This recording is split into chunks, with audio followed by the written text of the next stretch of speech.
Who would have thunk it? I'm a 8th grade dropout, 9th grade. I left school early. You know, my mom, I'm sure I worried her a lot, you know. Me and my bro worried her a lot, you know, early on, not knowing what we wanted, but we didn't want to become nothing. We wanted to be something, and, you know, I didn't know what my future would hold. There was a little hope that came in that darkness.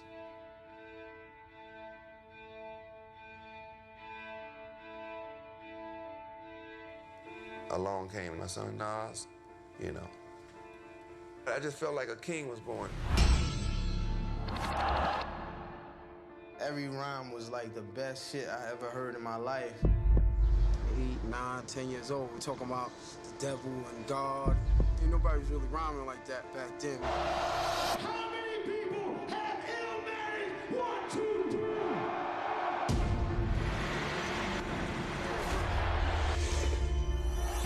3. Illmatic was a new beginning of rap. It was like living a hustler's life through poetry. That was a genius at work. 1994 classic Illmatic, that he's prophetic. He had the courage to tell the truth about the dark side of black existence in America. Illmatic is one of those transformative moments in hip-hop. 100 years from now, that title is just going to stand out for one of the strongest pillars in hip-hop, period. What he was able to do lyrically completely shift the climate of how the MC was supposed to rhyme. It was so honest and it's so truthful that it's never gonna not be one of the best albums of all time. When I made Illmatic, I was trying to make the perfect album. It comes from the days of Wild Style. I was trying to make you experience my life. I wanted you to look at hip-hop differently. I wanted you to feel that hip-hop was changing and becoming something more real. I gave you what the streets felt like, what it sounded like, tasted like, smelled like, all in that album. And I tried to capture it like no one else could.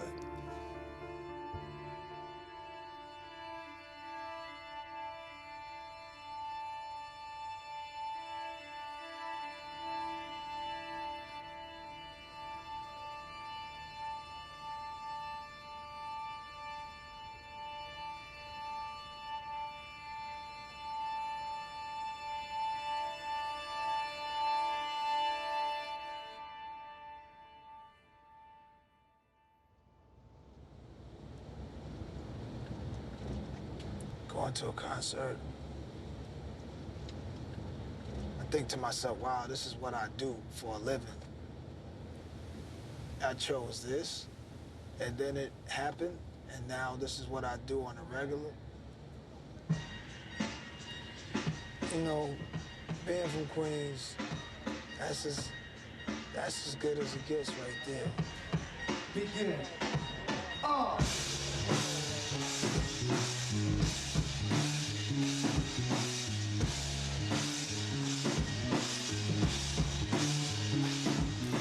My musical journey ain't start with me. I come from a long line of musicians and artists. It's in my blood. What I am today is an extension of what they were then. You can trace my artistic roots all the way through Natchez. Natchez, Mississippi.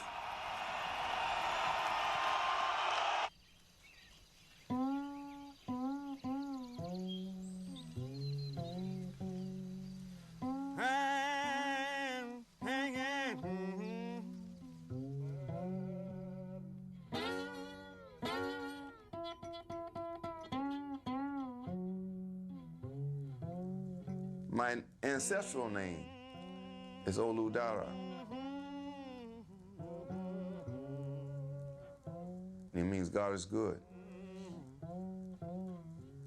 I was born in America, a place called Natchez, Mississippi. It's around the river. During the heart of segregation, the Klan, whatever like that. You could see the burning of the crosses at all times. There are musicians all over the place, you know, on my father's side. He and my godfather, they had a group called the Melodiers. They travel all around America. But the family's been like this. Musicians, artists, teachers, you know, sharecroppers, farmers, hoes, prostitutes, but they all had a higher grade of how they dealt with it. It was never like some low squalling stuff, but it was always, were they gonna hold, they'd hold the top of hold them. Whatever they did, we always did it on the top, make it dignified. I did 4 years in the Navy. I was discharged in New York City. That's when I met Nas's mother. So I stayed a couple of days too long, ran out of money, and I got stranded here. And at the same time, along came Nas and his brother.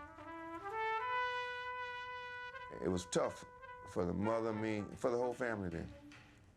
What I started to do is start going back and forth in Europe so I can have some kind of money. And she moved to Queensbridge, you know. And I was worried, I was really worried, because I knew it was going to be rough out there for her and the kids, you know.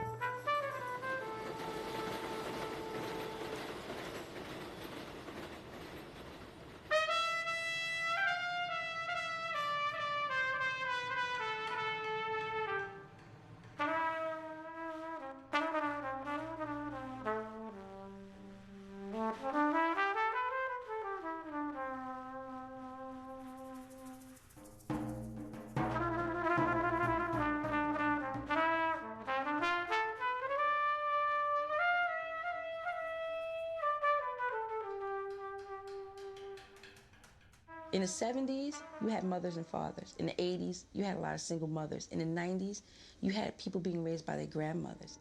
Historically speaking, you got to keep in mind the GI Bill was a bill in which persons had access to education, credit, to gain access to houses so you could live in suburbs away from the city. So black folk received very little of the GI Bill money in terms of housing, only 2.1%. That's why you could create a white middle class with black folk gaining no access to it. And then they create these housing projects that go all the way up to pack folk in like sardines. Down with hovels, down with disease, down with crime, down with firecraft. Let in the sun, let in the sky.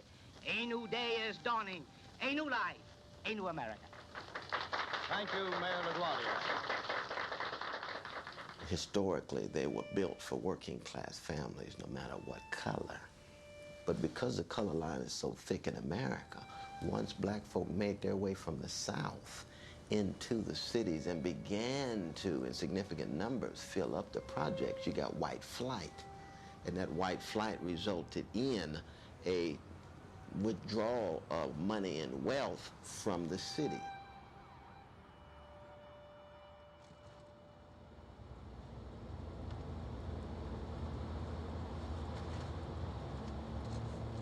You know, I'll tell you, Queensbridge to me, it looked messed up. It looked like a buried diamond. I had a chance to have a childhood for at least a little bit, you know, and then, you know, I felt like I had to become a man early to deal with my environment.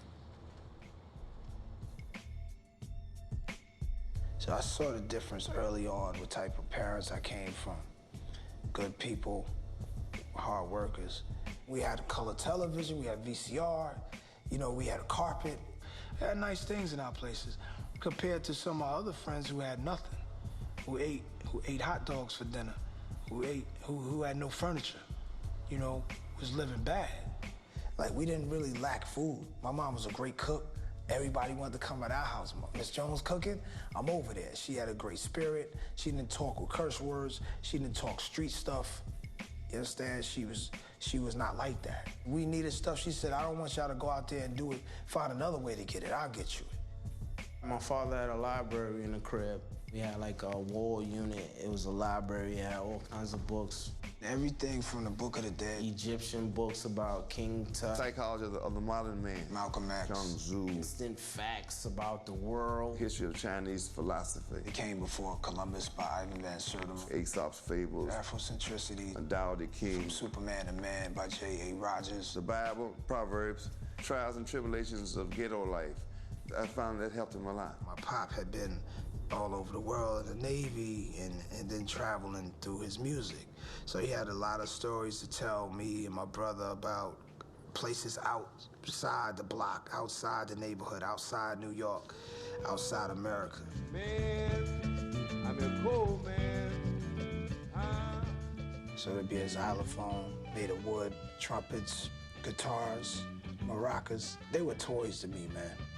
When Pops would leave, we'd just be banging on those things, you know what I'm saying? See, Nas, I thought Nas was going to be a great trumpeter. He would play the trumpet every day with drummers outside our building. I took the trumpet away from him. I said, you can't play now because your lip might get messed up. Wait until you're like 7, 8 years old when your lip is more mature. He was furious about that. He loved it. So by the time he got to be 7, you know, I often horn again. He said, no, I'm into something else.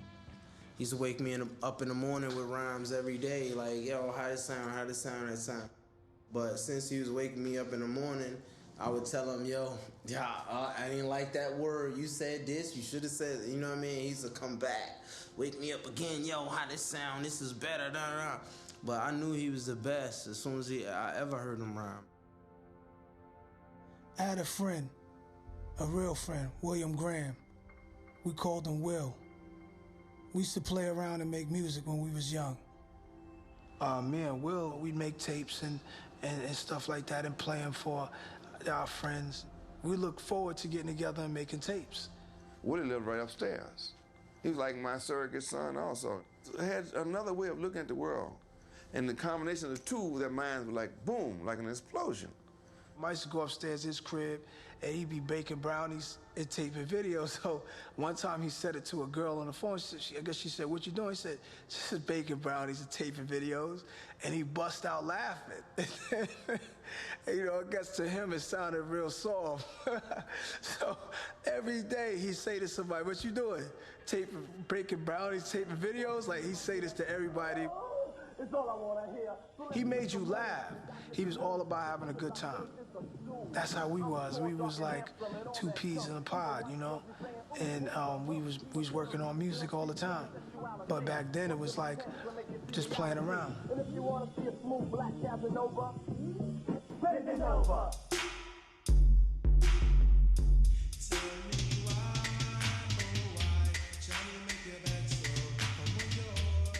Back then, the vibe was different. The music was, you know, bass 808s in the music, and people was having a good time.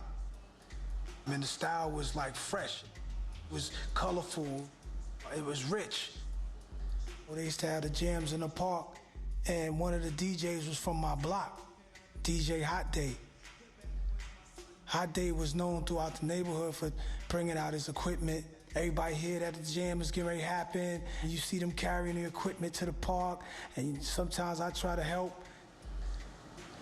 It was life, it was greatness, it was like so much potential out there. It wasn't until later that I started to see the deterioration and see the effects of what they started to call crack. We're fighting the crusade for a drug-free America on many fronts. The city was about to look crazy. It's sad. And it wasn't just a gangster thing. Any and everybody made money off crack. It was survival to the fullest. The collapse of the inner-city economy has created a new way of life, an economy based on drugs. People that's older than me were more hip to what was happening. They were making money off it. So, you know, it spread everywhere. And I'm just sitting back watching.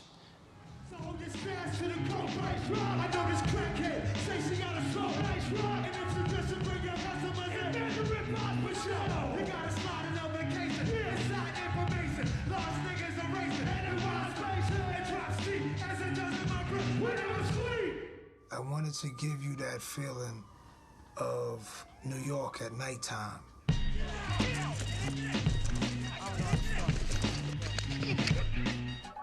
You know, you look at things like shots going off every night. You're seeing what's happening around you and pregnant ladies trying to smoke crack. It's a $100 billion a year business. Crack-related crime is soaring. Dudes is late night waiting to rob you, and you just maneuvering your way through that. And then the crazy cops coming through, because they had to be crazy running after somebody in that neighborhood at night. The atmosphere was lit. So now I'm jetting to the building lobby, and it was full of children, probably couldn't see as high as I be. It's like the game ain't the same. Got younger niggas pulling the triggers, bringing fame to their name and claim some corners. Cruise in broad daylight, stick up kids, they run up on us. 4-5s and gauges, max and facts, same niggas that catch you back to back, snatching your cracks in black. There was a snitch on the block, getting niggas locked. So hold your stats to the coke price drop. To survive here with a family at that time was hell, believe me, especially if you didn't have any help. And we had no help.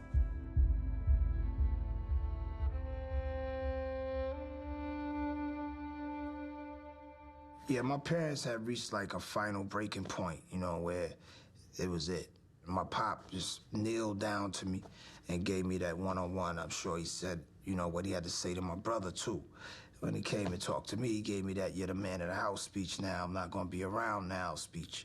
One day they had a crazy fight, and my father never came back. And I used to look out the window, and my mom told me he wasn't ever coming back to the house. She said he can't come in if he do knock on the door, and I'm there and she ain't there, don't let him in.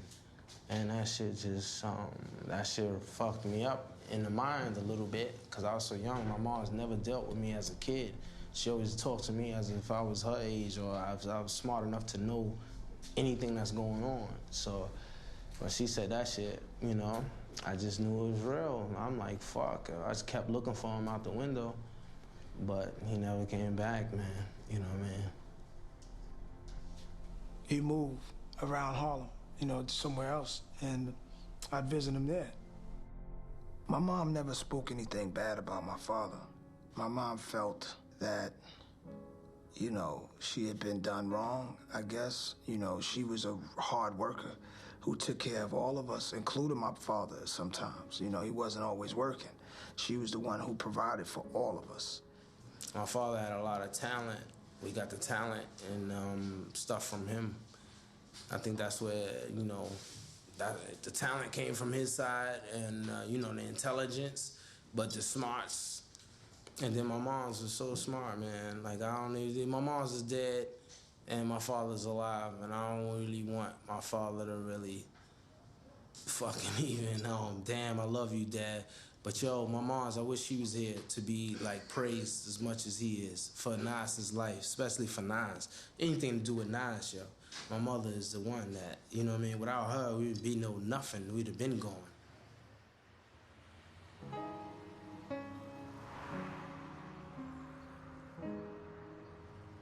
I know there's times when my mom be crying or sad, or she just moments where she be hugging us when we little and just talking about how things gonna be all right and all of that. Those were great times because we had a beautiful home inside that neighborhood. Our home was right, and for the most part, and we had a lot of love, you know. So she was just really positive and happy You know, she laughed. We laughed together a lot. She really just wanted the best for me and my brother.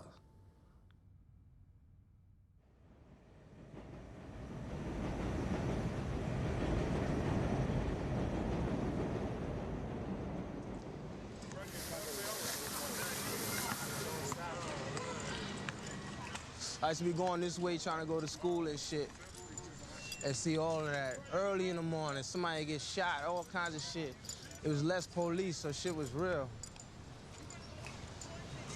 I had to go to junior high school 204. That shit was like Rikers Island. That shit was like jail. It was junior high school.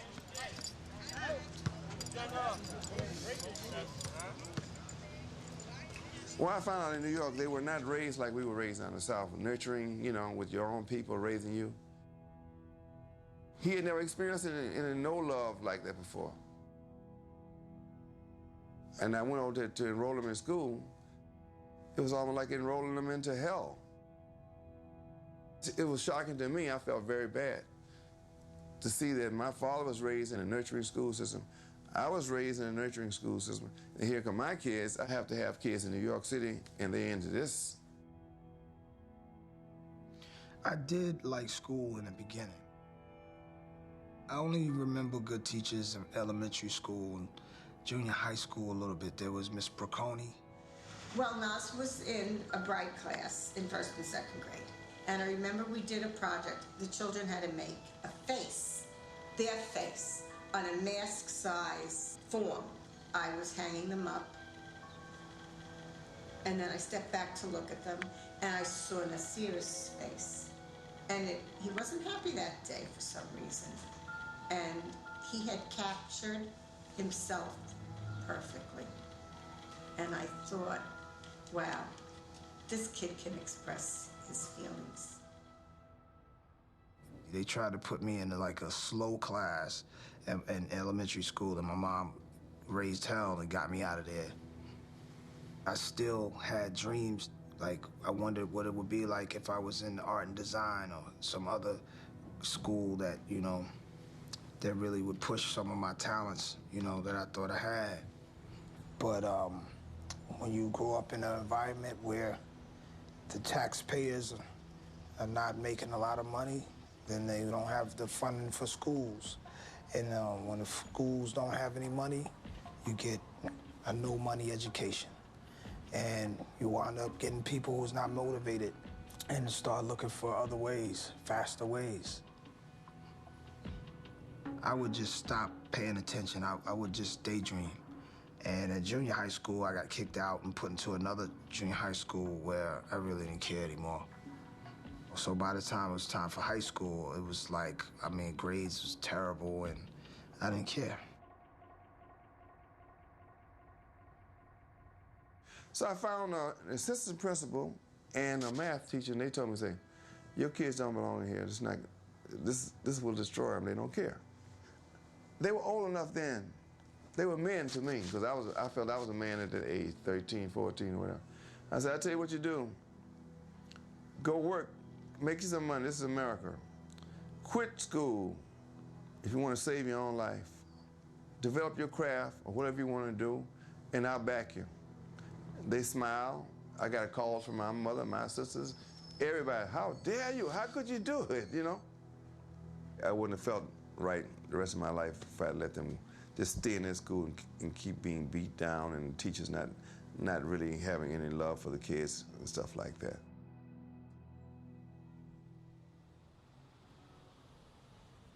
Yeah, he told me if they're not teaching me nothing, then don't go and try and figure out life on my own. And I'm smarter than the teachers anyway.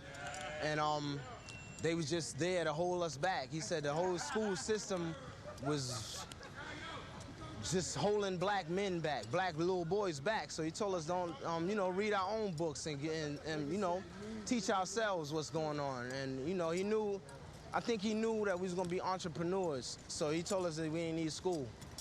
And my mother didn't agree with that shit, but it worked for us, yeah. You know, my mom's biggest fear was us not doing school. And at the end of the day, I didn't want to hurt her. My friends, you know, all of them were in the game. I didn't want to do that full time. I didn't want to do that at all, really. And I really didn't have to. I planned to be something, like really something. You know, I was just really with music, writing, whatever, just anything around arts. And I just kept telling myself, this can't be my career, this other thing. It can't. I had a passion for creating things, so that was gonna be my out. We came here tonight to get started, to co-act ill or get retarded.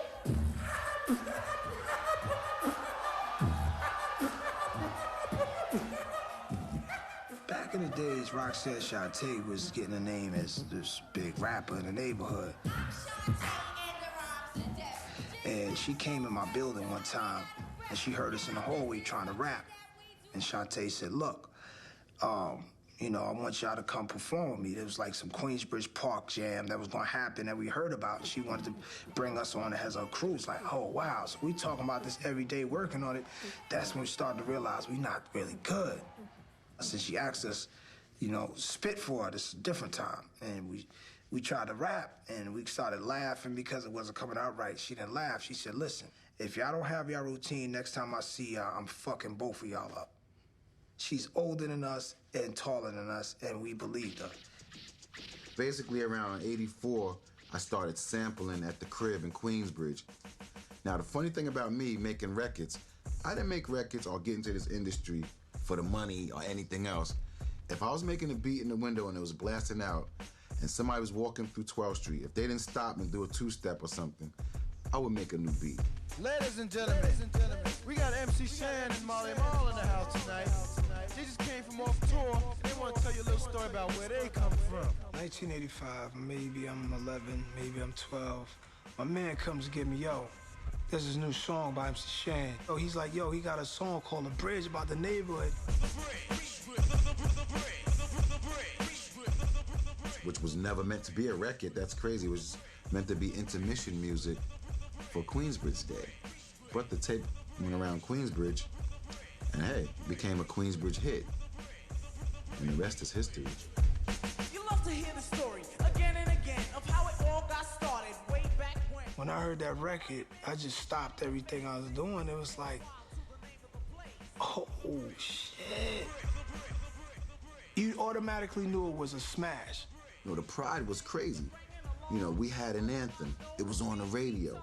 People knew, yeah, I'm from Queensbridge. I couldn't believe they lived in this neighborhood with us, you know what I'm saying? So that was amazing to me. Then you say, there go Shan, there go Marley in his car. You meet people and tell them where you're from. Most people never heard of this place. That song changed everything. I go down south, I'm a Shan fan and everything. I'm a fan of everybody else, but I'm really feeling good about my neighborhood and everything. I get back, the day I get back, the kids is talking about the South Bronx record. And I'm like, what? And it was like, yo, this is record. This is Shan and Marley. I'm like, all right, well, let me hear it. South Bronx, the South Bronx, South Bronx. Oh, man, you know, wow, they hating, you know what I mean? Oh, they trying to be like Shan and Marley. But it was also raw that he was just going South Bronx, South Bronx. Get it, South Bronx. Oh, the beat is tough, I can't front. So Shan put out Kill That Noise. Rap in any style, all categories. Fresh freestyle, surreal, live stories. Jam is dedicated to you and your boys, and if you knew what I knew, then you kill that noise. And then The Bridge Is Over came. I said, the bridge is over, the bridge is over. Bye-bye, the bridge is over, the bridge is over. Hey, hey, hey.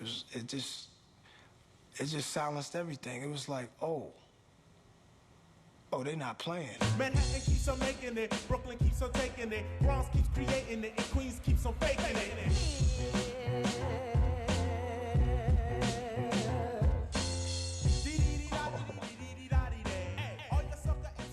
I was like, it's real. It was a battle. Shan was in that battle. Shan did his thing. KRS-One did his thing. The morale went down in Queensbridge until the Nas's came out. That was our lives, you know what I mean? That was not only our lives, that was the whole Queensbridge lives, you know what I mean? Then we knew Fucking KRS-One just said the bridge is over and all that shit. We was little kids coming up under that shit. Like, yo, the bridge ain't over. We super ill niggas out here. Like, so we had to let the world know how ill we was. Like, when everybody thought in hip hop that the bridge was over, when you fucking crazy, we was ill.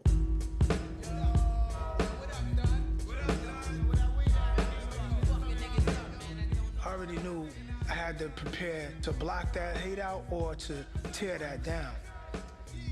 And my choice was to tear it down.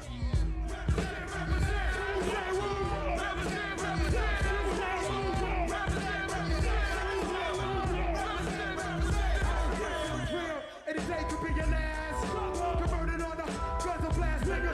The corners is the hot spot full of criminals. Don't care, cause Olympic, we don't stare at the channel. They better break norm before we get the ball powder. And shut their face off the streets is real. Undercover sabotage, takes brothers. The D's on the roof, trying to rush us in that. As a kid back then, I felt like every day was one step away from the end.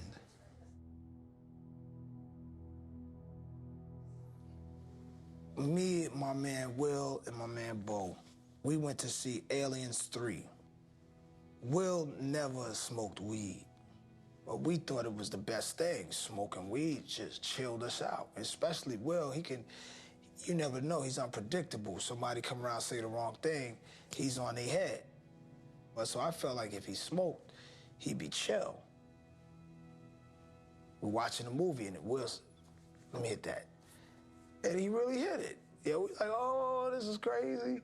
And when we got back to the block, me and Bo had went to go get some weed, but Will stayed on the block. And I think he was collecting money because we was throwing a barbecue. So everybody that's out there that's hustling, they got to put in too. Somebody thought that he was extorting them and started yelling and smacked him. He had a big Gucci link chain with the big Mercedes-Benz medallion, and she popped it. He was already on one. We was lit up for the movie, so he just reacted back. He beat up this girl and shit, and she called her baby father and her boyfriend, her baby father and her brother, and the niggas had stepped to me. I remember I was sitting right here. My man ain't never hit no girl in his life. Matter of fact, if a girl got hit out there, they could come get him, and he's stepping to somebody for the girl. It's just like, in the heat of a moment, certain violations, you know, you react to them, and that was a first. I was sitting right here, and the niggas had stepped to me like, yo, where's Ill Will at? Where's Ill Will at? And one nigga was like, you know what I mean? He's gonna do it, you know what I mean? So I knew they wasn't playing. I tried to lie to them, but they was serious. So I told them a super lie, like, yo, he went that way. Then when Will came, I was like, yo, he was over there where them kids at, and they saw us. And I was like, Will, they coming now. He said, nigga, I'm not running from nobody. And then when the dude just did this shit, I looked at him and he looked at me and his eyes opened up wide and I saw the life leave. His eyes stayed in one position and I was like, oh shit, he's dead. So I was like, yo, shit, today is the day that everybody's gonna die. I thought I was gonna die too. And I felt the bullets plucking through my shirt and my pants. One right here in the shoulder up there. It grazed me, took a little meat off. And then one came through my leg from the back and came out right there. Nas came out this building right here. He was talking to a girl in this building. He came out this building right here and walked over there, looked at me on the floor. I said, yo, don't tell mommy. I swear to God. I told that nigga, don't tell mommy. Like I could strength that shot and somehow spend the night out and come home without my mom's knowing I got shot. When I heard the shots, I came, you know, I knew that the shots would happen in the area where we at. So I went downstairs and I came outside and the first person I saw was my bro, was Jungle. He was on the ground. And his eyes were open, he was good. Then I see my man. And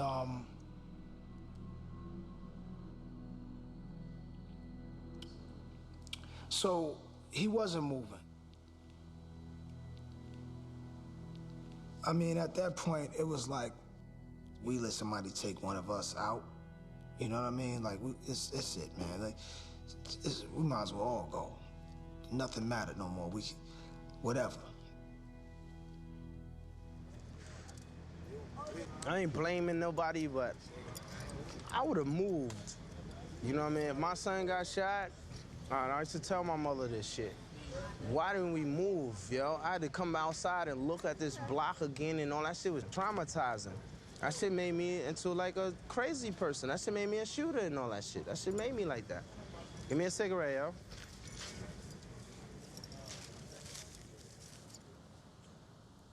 You know, at that point, even life itself didn't seem too valuable. Somebody else's, mine, nobody seemed valuable at that point.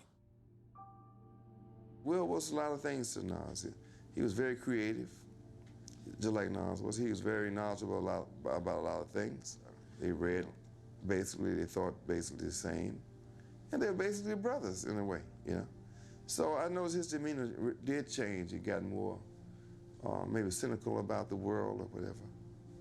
He had a little sadness in him, a little hurt. And I can still see that in him sometimes. To me, it made him take life serious because he was right on the verge of getting that record deal around that time. And it's either you sell drugs and be in the hood forever or you do this music shit. Once Will died, he did music. We didn't even barely see him no more because Will was down with what he was trying to do. They was all together trying to do the music shit. After he passed, it was like he was orchestrating things from upstairs. It was around that time, man. We felt it happening. We felt like something good was about to happen. We got introduced to Nas, Dude, my homie Joe Fatal, and his boy Mel Quan. They came to me and said, yo, we got this guy, he wants to make a demo. You know, he has his own money and everything.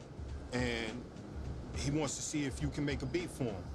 And he's like, yeah, I'm up here working with B.M. Rakim and Coogee Rap and all these big names. And I'm like, damn, you know, this was it. This was where, you know, the hip-hop albums were being made in this studio right here. There's a lot of dudes, a lot of street dudes. And me and Nas being young, 15, 16, and we going inside, and Lars just like, yo, go in the booth. You know, everybody talking, and he just quietly like, yo, go in the booth. Nas go in the booth, he's throwing a beat, and he start rhyming, and everybody get quiet.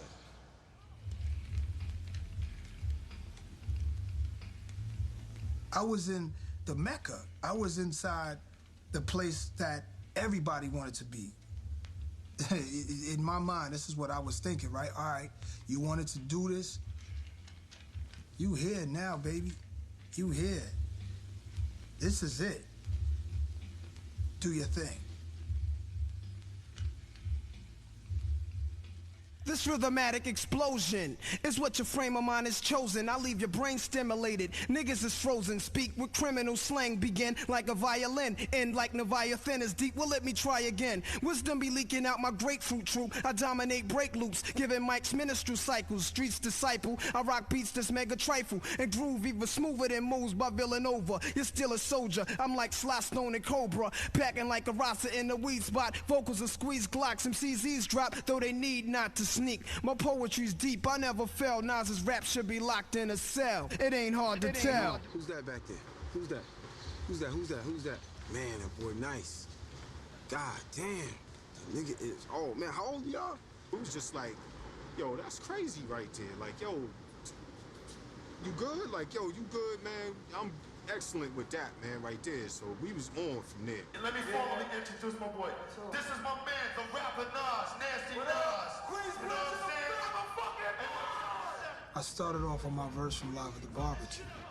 Everybody was just excited. You know, this is something new. This is gonna come up and change the game. They're not even gonna see you coming. Hey, yo, it's like that, yo. That, yo. That, yo. That, yo. That, yo. That, yo. That, yo. That, yo. That, yo. That, yo. That, yo. That, yo. And that's all. My rap's a trifle. I shoot slugs from my brain just like a rifle. Stampede the stage. I leave the microphone split. Witness tuck me while I'm on some pretty cool shit. Verbal assassin, my architect pleases. When I was 12, I went down for stuffing Jesus. Yeah. Nas is a rebel to America. Murderer, I'm causing hysteria. My troops roll up with a strange force. I was trapped in a cage. And got out by the main source. Swimming in women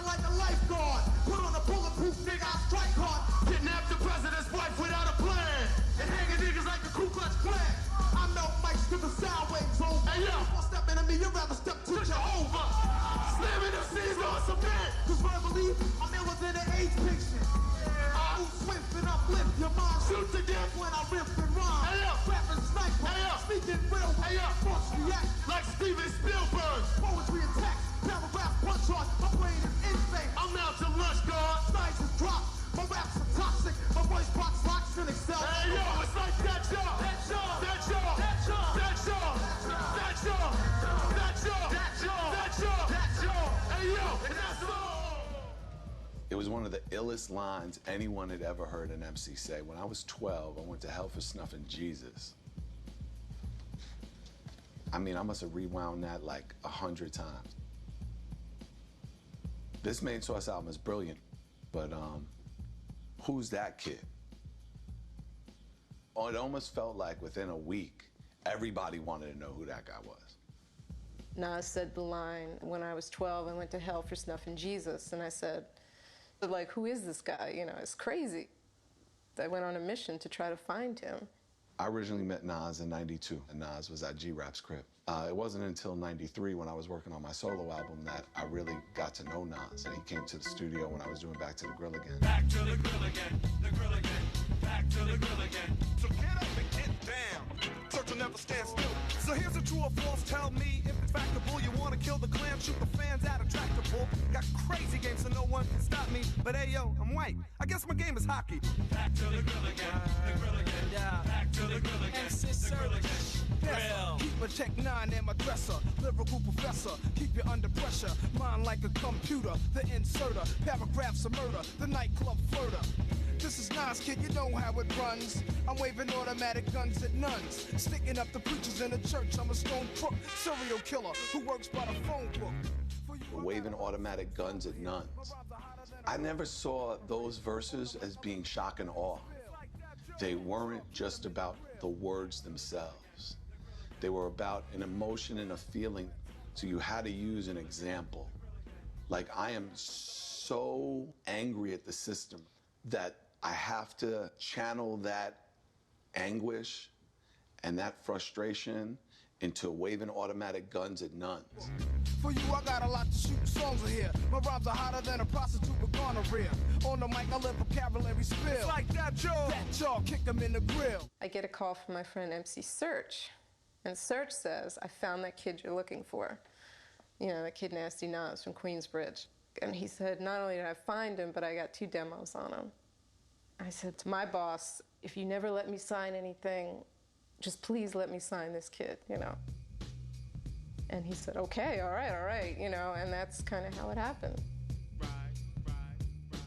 I always wanted to be on Columbia Records. They just seemed like the most serious record label to me. But now I'm invited in, you know what I mean? And I'm like, it's about time y'all recognize, right? And I'm looking at all the history on the walls. I'm kind of looking around the place like, you guys was waiting for me. You know, I'm talking to the walls and the desks and the plaques and the floors and people walk. I'm like, you guys have been setting this up for me. And I'm here, that's how I felt. I'm like, this is home now. He never told me I got the deal. Like, he never said that shit. He just came back with the money. You know what I mean? Like, yo, I got some money. He didn't tell me how much he had or nothing. He just was like, yo, what you want? Go to Macy's and get it. You know what I mean? He brought me some gas jeans and shit like that. Like, yo, yeah, you want some money? I got you and all that shit. And I didn't even know what he was doing. I didn't know how. I just figured, cool, you got this little bit of money. That's the most money we ever gonna have, ever. And you know what I mean? This is the end. You're gonna do some videos and we good. We back in the hood. And that's the shine that we got. I didn't know that shit meant the world, you know what I mean? I thought that shit just meant the bridge. What time it is? Y'all hear the bridge beat. This the anthem right here, y'all. Yeah, that's where you guys are from, right? I think. No question. Queensbridge in the house. True. All right. 1, 2. Yo, but people, so I'm saying, like, people has definitely been waiting for the album. Why don't you let them know what's going on with that? Yeah, the album getting ready to come out in January. The name of that is Illmatic. Oh, you heard Live at the Barbecue, you heard Back to the Grill Again. So now it's album time. New York State of Mind I knew it was gonna be the first record on the album. I'm bringing you through hell and back. I'm bringing you in. Here it is. This is song number 1 when you pop in that tape. Hey, yo, Black, it's time. It's time, baby. It's time. Up in here like this. Say it to him, Nas. Say it to him. I said I want to do something that's slow, so I'm already thinking dark, some walk with me type of joint. Yo, it gotta make you do this, and that make you do that. Straight out the fucking dungeons of rap, where fake niggas don't make it back.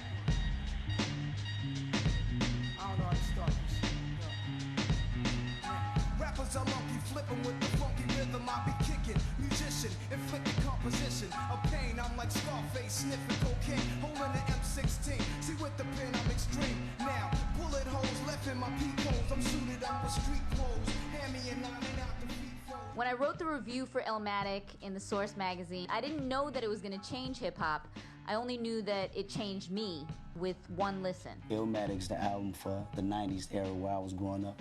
The stories he was telling was something I can relate to. Illmatic will always be #1.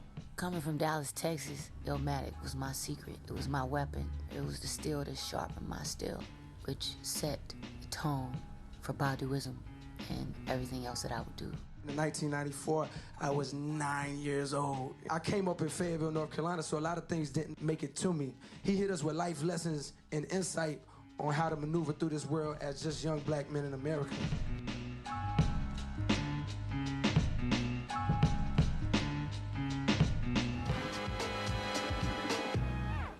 Fab Five Freddy, I'm in the laboratory with my man right here. It's Big Nas, son. It's Illmatic, Illmatic, Illmatic, Illmatic, Illmatic. Nas called me, was like, yo, I got one more slot on the record. Come to the studio, bring all your discs, bring all your beats. I didn't even get a chance to play anything. The first beat that I pulled up was Life's a Bitch. We've been doing that. The Washingtons go to Wifey. And you know how that go. Yes, sir. But my nigga, is it all about just getting money? Is it all about just driving the flyest car? Let's do it. If not, I need you to tell me what it's all about. I'm from Brooklyn. I'm from East New York. And, you know, where I'm from, the homicide rate is like an all-time high. When I wrote Life's a Bitch, another one of my homies just passed. That was like the third one. A lot of brothers was incarcerated. I shot it at one of my homies, and they was like, damn, son. Like, oh, shit. I felt it from the heart. Visualizing the realism of life in actuality. Fuck who's the baddest. A person's status depends on salary. And my mentality is money-orientated. I'm destined to live the dream for all my peeps who never made it. Cause, yeah, we were beginners in the hood as 5%. But something must have got in us, cause all of us turned to sinners. Now some rest in the pieces, some are sitting in that wicked. I'm obsessed myself with trying to carry on tradition. Keeping this rubber best to speak at a Western society. Cause if we're about to get the proper insight, you got it. Even though we know somehow we all gotta go. Long as we're leaving, we'll be leaving with some kind of dope. So to the day we inspire, turn the rapers, me and my capers. A piece of weird tech, the pretty papers. Keep it in real, pack it, get high. The rhyme flow from an MC perspective that the nigga put down was crazy. But when you say, I'm destined to live the dream for all my peeps who never made it, nestled within all of that street grimy shit the nigga talking is hope. I woke up early on my born day, 20 years of prison. Essence of adolescence, leave my life. My physical frame is celebrated cause I made it. My quarter through life that God created. I got rhymes 365 days, annual plus stuff. I'm up the mic and bust one. That's what I bust for. My skull is pain in my brain. Money maintained, I go against the word. When I was young, I used to do my thing. Robbing foreigners, take their wallets, they jury, and rip their green card. Took to the hood, flashing my quick cash. Got my first piece of ass. Just in the gas. It was all about cash in the abundance. Niggas I used to run with his rich and doing years in the hundreds. I switched my motto. Shout out Sam, fuck the mom with that buck. That water bottle could have struck the lotto. At times I look back, loose cracks, produce back. Cooked up, just small pieces to get my loot back. Time is Illmatic, keep static. War fabric, back a formatic. That wet up for habit. Life so big, and then you die. That's why we get hot. Cause you never know. Early on, my pops told me, you know, you're gonna be the man of the house, I'm out. My mom's told us, you know, and he's still your father, he still loves you. You know, all that story. And it was like, I'm sure I wasn't happy about it, but, you know, to me, I always been like, that's life. You know, keep pushing. Life's a bitch and then you die. That's why we get high, cause you never know when you're gonna go. The track, it just had a jazzy feel to it. I just felt like I could hear my pop on it. I just asked him to play something that reminded him of when me and my brother was kids in the neighborhood.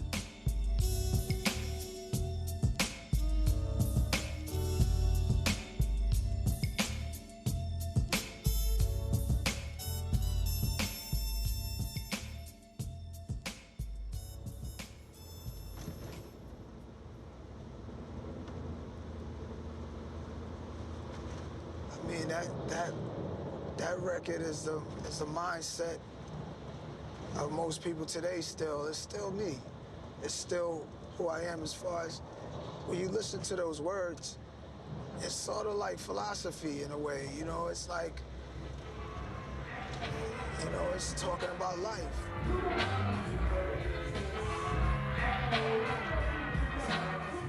That 19-year-old was the beginnings of me. You know, it's the beginnings of who I am today. And if it wasn't for me in that mindset then, you know, people wouldn't be with me today.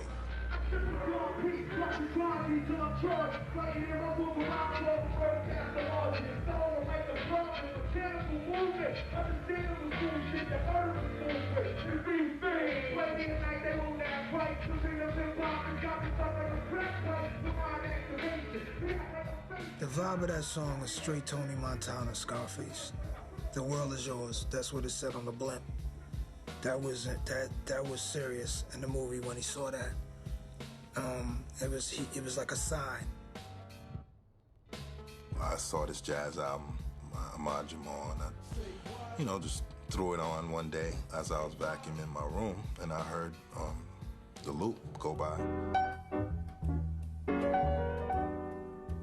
So that's when I started making the drums. I was like, let me just put something in there that's kind of like, not just your regular boom bap, but something else, like a ting, ting, ting, ting.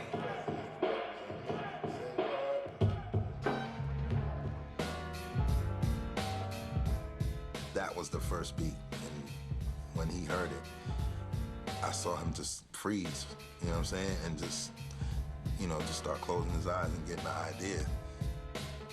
He came up with the idea of me singing the hook, and I wasn't with it.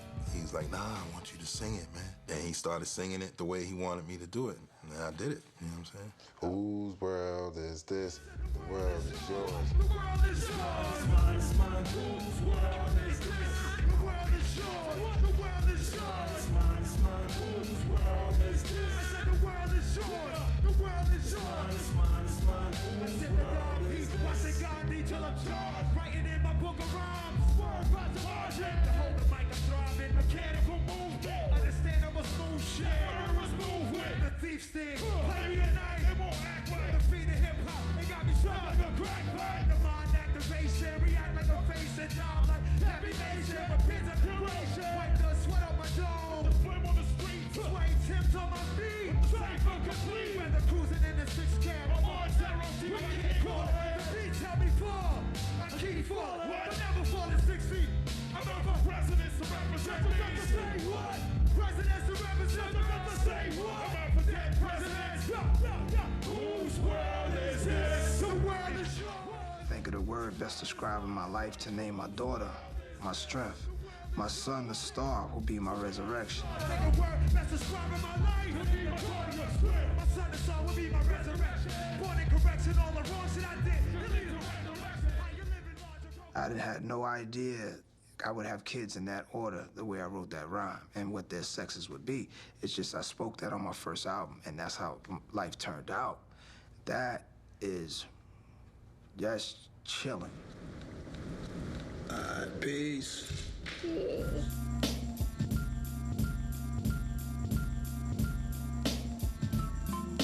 I was born right here. Snacky boy. What up? Oh shit! Oh shit! What up, man? Good, baby. What up, man? Karate King? Good, baby. What's up with you? Man? This is a dude here that used to snap on me every day.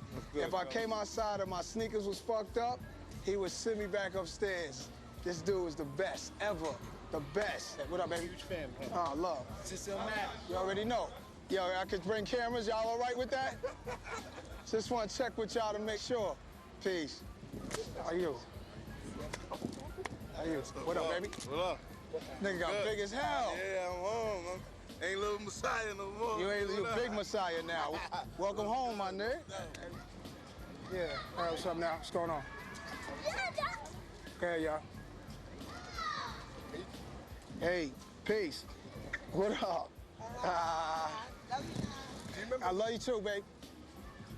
I never saw that I'd be having this day to look back and think about where I come from and made it to where I'm at. This was a story that needed to be told. It was already told by MC Shan and Marley Marl, Craig G, Shantae, the Juice Crew. You know what I'm saying? It was already Tragedy. It was already told. So I was just an extension of that. You know what I'm saying? They paved this way. They made this happen. What's up, little man? Come here. Give me a 5. How you doing? What's your name? What's your name? Noah. Noah. Nice to meet you, Noah. What's your middle name? Stay good, man. What's your middle name? Nasir. Give me 5, man. Yo, look. Everybody with that name are kings. So we are kings, okay? Just know that for the rest of your life. Don't ever think anything else. Just know that you're a king, all right? My man. Be good. What's up, man? Give me 5, give me 5.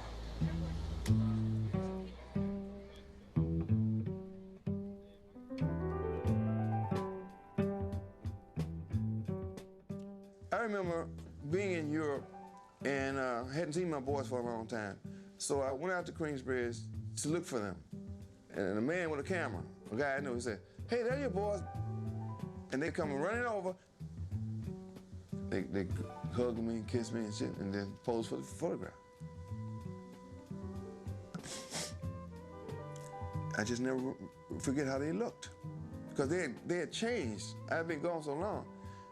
But you could just tell they had been released from their mother's arms, and they were just out there, just having fun, you know.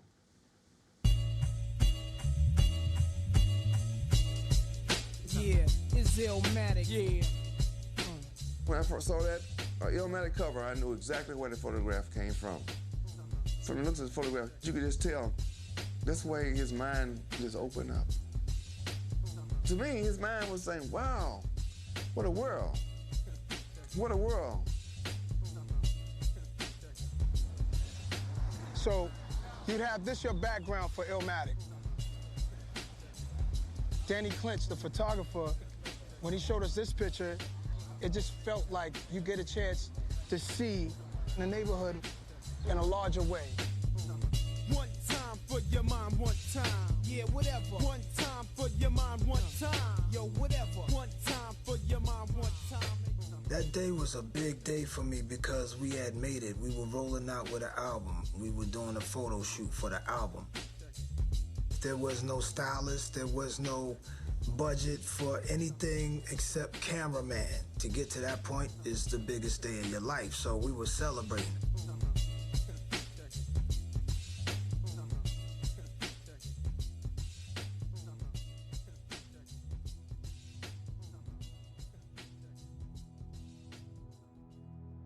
Nah, I said, come outside, yo. Camera crew is outside. Everybody knew Nas was a rapper, you know, he had a song out, so, you know, people came outside.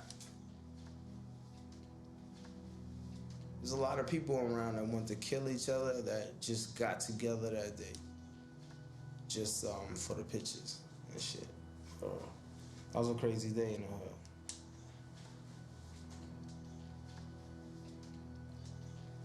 Everybody got their turn in Queensbridge for something to happen. Some of them people gonna catch murders, some of them people gonna get beat up, some of them people gonna go to jail. But all of them people gonna have a story. Everything gonna happen to each individual in that picture, one by one. He's doing 15 years. He's fighting a murder.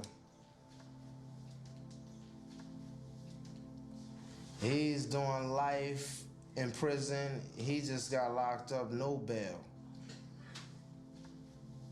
My man just, he just did some shitload of time in fucking North Carolina, breaks crazy ass life.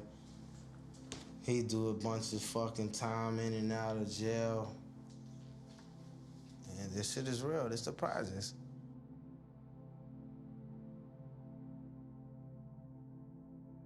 That's fucked up.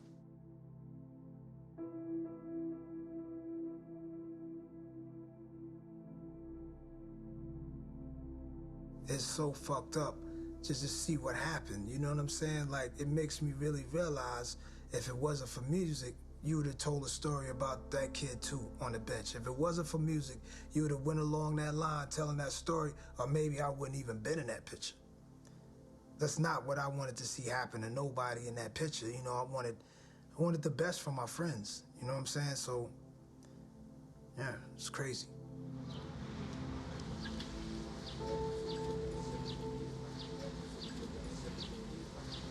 I still have dreams about being here. I still have dreams like I'm here. I don't know what it means. I feel like every hood is haunted by the brothers that walk through there. You know, the essence of them is still here. It helped make this place what it is.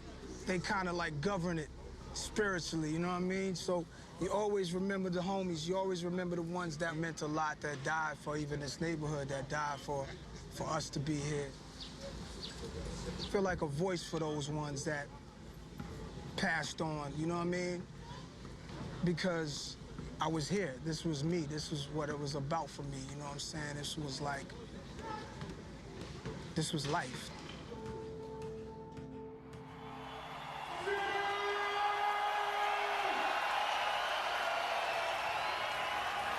This song right here goes out to everybody you love, and especially all the motherfuckers on lockdown. Hold your head. Hold your head, my niggas. Hold your head. Yo, from the L to the O. Yo, to the B to the E.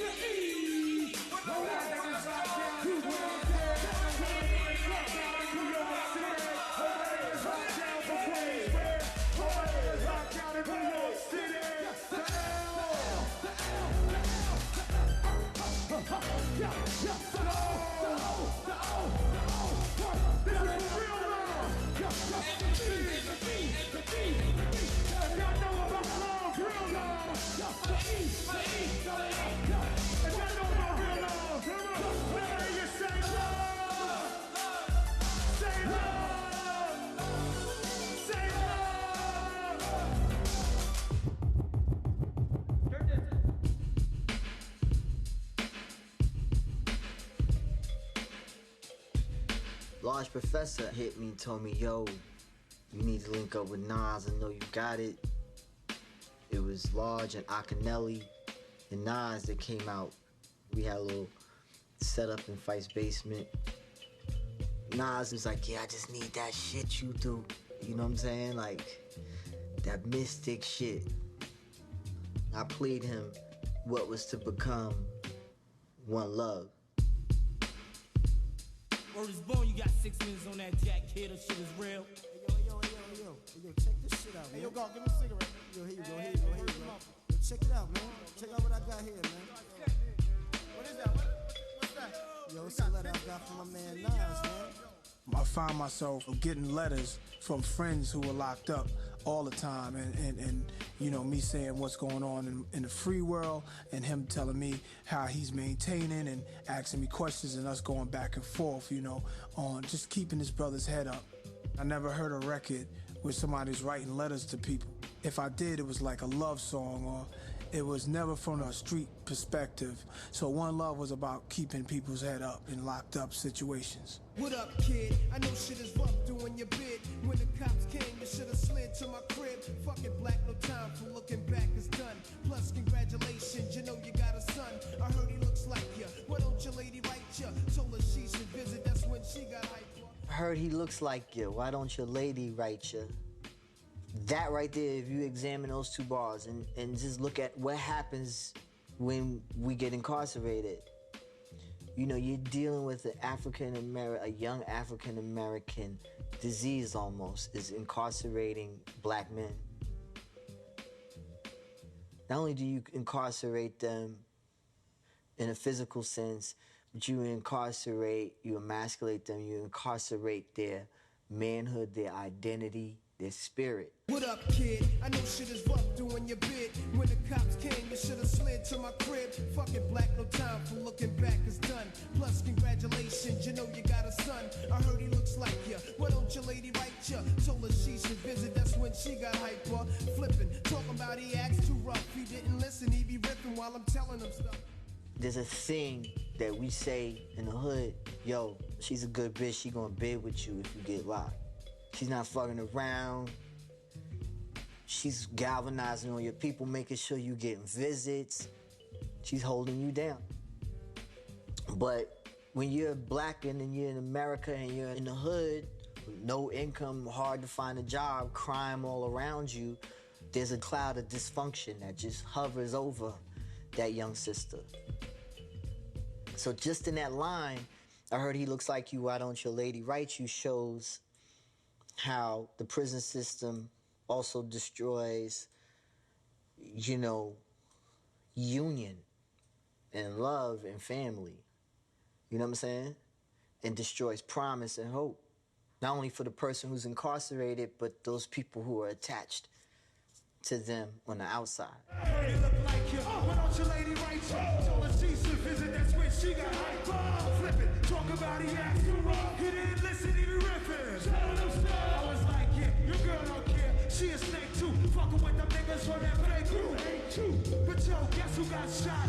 Don't be Jerome's niece. All the way home from Joe's Beach. Plus little Rob is selling drugs on the ground. Hanging out with young dogs at all. At nighttime is one tripe than ever. Whatever poor nigga did you see him? If so, hold a foot down, represent to the fullest. Say what's up to her, ice and bullet. I left a half 100 in your cabinet. Say what? You was my nigga when push came to. What? Put your waters in the air. Fuck niggas who not there. Put your waters in the air. Fuck people who not here. Go. One love, one love, one love, one love. Let me hear you say it. One love, one love, one love, one love. Oh. Thank you. Thank you. Yeah. Rest in peace to my nigga Draws. Rest in peace to Ill Will forever. Rest in peace to Mark Hill. Represent to all my niggas. We were here for you still. We love you.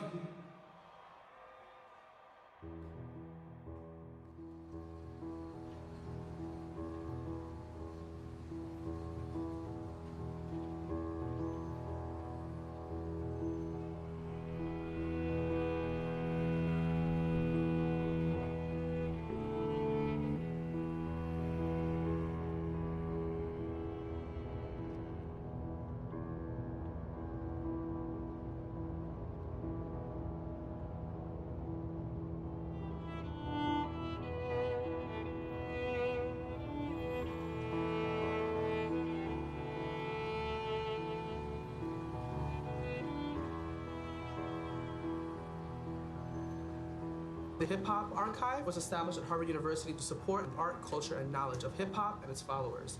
The Nasir Jones Hip Hop Fellowship is designed to provide students and artists with the opportunity to demonstrate that education is real power. Can we all just welcome Professor Morgan, Mr. Nasir Jones, and Professor Skip Gates. Everybody I grew up with, no one finished college, no one owns the store, owns a bank. Dudes is doing life. You know, dudes are dead. Dudes are you know, in the streets or don't know where they at, you know. So an album comes out during that period, right? Could you imagine being approached by Harvard at that point? It's like, if it's going to be the Nasir Jones Fellowship, it's got to be someone who's been consistently working and building. You want to make a contribution to the world.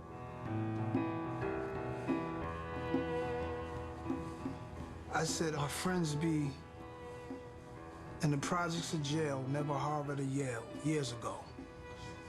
And here we are. So that they realize that this is an art form, this is a contribution to world civilization, being studied at a university like Harvard, being preserved in a hip-hop archive, having fellowships created for the geniuses of the genre, like Nas Jones. I represent my friends that didn't make it. I represent all the guys, because they helped me get here. Just their conversations, just us riding out together as young teenagers, the things they told me, the things that I told them, and we mix it all up, and the things we survived and the things that we lost. Like, I represent all my guys, you know what I'm saying, that didn't make it here with me, you know what I'm saying, that were there with me from the beginning. I didn't trust anything. I didn't trust anything outside the world that I lived in. I didn't care about politics. I didn't care about America that much. I didn't care that much because I didn't believe that it believed in me. So today, you know, thank God I'm here. I made it through the storm, and this is an amazing honor for myself, and if I may say so, to hip-hop too. Oh man, give it up, give it up. A kid dropped out of school, kid from the projects in New York, you know what I'm saying, gets recognized. This ain't about just music. I wanted to do Illmatic to leave my voice, my opinions, my philosophies, my ideas in music form and rap form as something that was proof that I was here.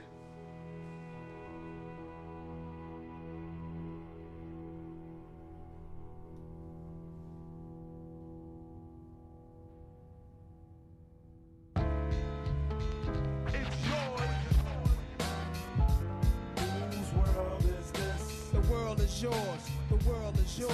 It's mine, it's mine, whose world is this? It's mine, it's mine, it's mine, whose world is this? The world is yours, the world is yours. It's mine, it's mine. I sip the Don P, watching Gandhi till I'm charged and writing in my book of rhymes all the words past the margin. To hold the mic, I'm throbbing, mechanical movement, understandable smooth shit, the murderers move with the thief's thing. Play me at night, they won't act right. The fiend of hip-hop has got me stuck like a crack pipe. The mind activation, react like I'm facing time like Pappy Mason with pins I'm embracing. Wipe the sweat up my dome, spit the phlegm on the streets. Suede Timbs on my beats makes my cipher complete. Weather cruising in a 6 cab, I'm on Taro Jeep, I can't call it. The beats make me falling asleep, I keep falling, but never falling 6 feet deep. I'm out for presidents to represent me. Say what? I'm out for presidents to represent me. Say what? I'm out for dead presidents to represent me. Whose world is this? The world is yours, the world is yours. It's mine, it's mine, whose world is this? The world is yours, the world is yours. It's mine, it's mine, whose world is this? It's mine, it's mine, it's mine, whose world is this? The world is yours, the world is yours. It's mine, it's mine, whose to my man Ill Will, God bless your life. To my peoples throughout Queens, God bless your life. I trick Reeboks and crazy bitches, aiming guns and all my baby pictures. Beef with housing police, release scriptures that's maybe Hitler's. Yet I'm the mal, money getting style, rolling foul. The versatile honey, sticking wild, golden child, dwelling in the rotten apple. You get tackled, a caught by the devil's lasso. Shit is a hassle. There's no days for broke days when selling smoke pays while all the old folks pray to Jesus, soaking their sins in trays. A holy water, odds against nods and slaughter. Finger the word best describing my life. To name my daughter my strength. My son, the star, will be my resurrection. Born in correction, all the wrong shit I did, he'll lead in right direction. How you living large or broke, or charge cards are mediocre. You flipping coca, playing spit spades and strip poker. It's yours. It's mine, it's mine, it's mine, whose world is this? The world is yours, the world is yours. It's mine, it's mine, whose world is this? It's mine, it's mine, it's mine, whose world is this? Yo, the world is yours, the world is yours. It's mine, it's mine, it's mine, whose world is this? It's yours.